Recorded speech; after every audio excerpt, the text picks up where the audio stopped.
देवन में आना और इससे पहले भी मैं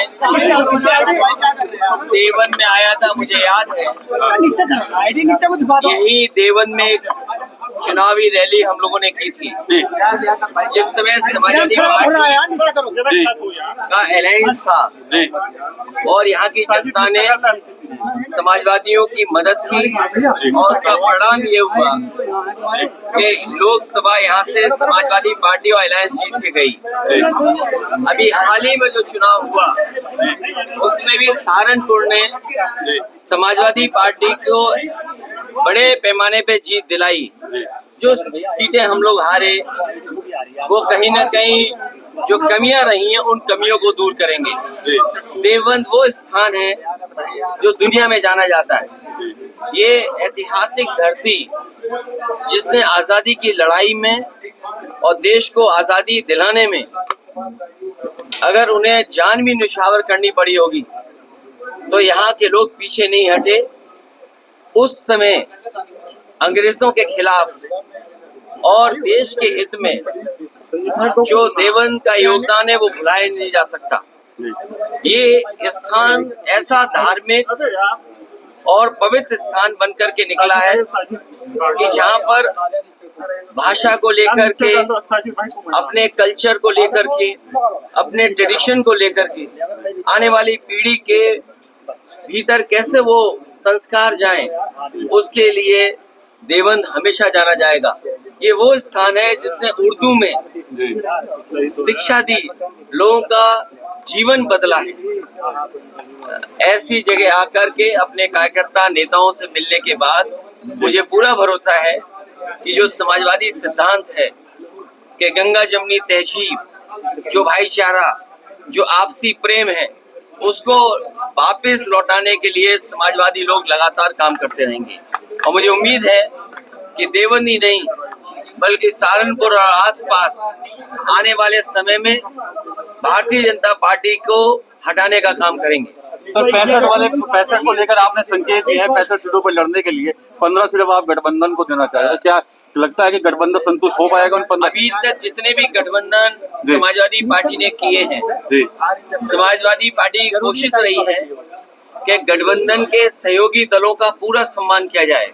और मैं आज आपके सामने कह रहा हूँ, और जो भी हमारे गठबंधन के साथी हैं कभी पहले निराश नहीं हुए, आगे भी निराश नहीं होंगे।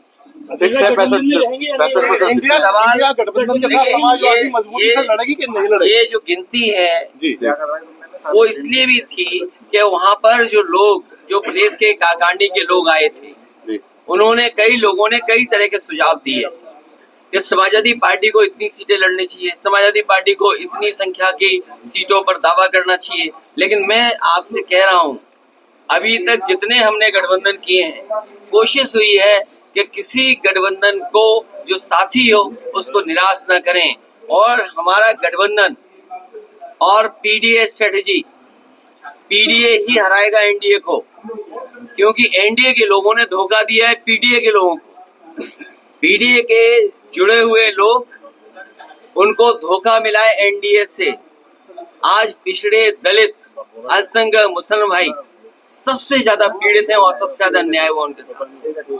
अगर कोई न्याय दिलाएगा तो यही गठबंधन पीडीए मिलकर के आगे बढ़ेगा। एमपी को लेकर आपने कल बात कही थी, सरकार खंडन कर रही है उसका, क्या कहेंगे? देखिए, जो मध्य प्रदेश में बात खत्म हो गई है उस बात को हम लोग ना उठाएं। ये शायद हमारी समझ के बाहर था, या हमने ज्यादा समझ लिया हो और किसी के साथ बैठ करके ज्यादा भरोसा हो गया हो।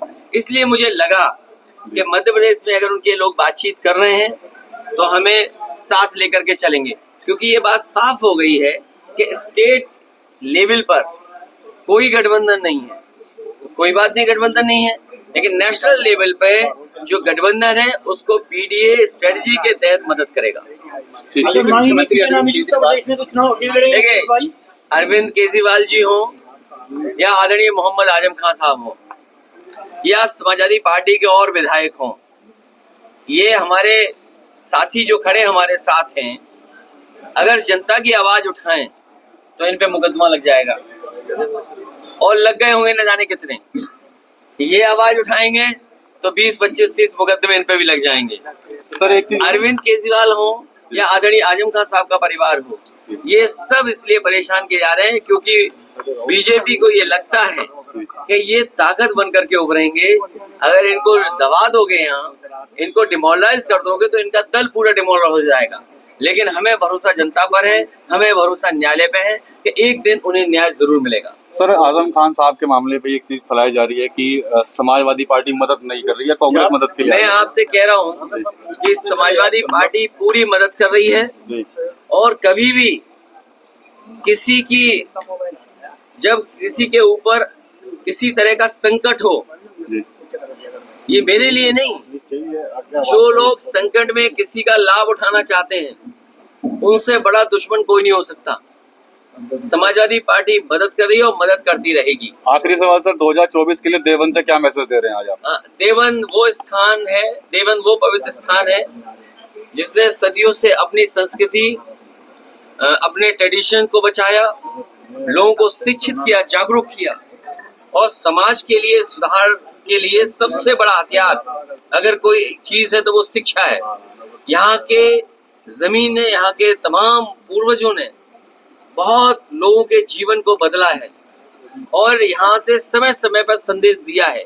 जो अपनी हेरिटेज, अपने ट्रेडिशन, अपने कल्चर को बचा करके चलता हो वही आगे खुशहाल होता है, तरक्की करता है। ऐसी पवित्र स्थान पर, ऐसी स्थान पर जो न केवल देश और दुनिया में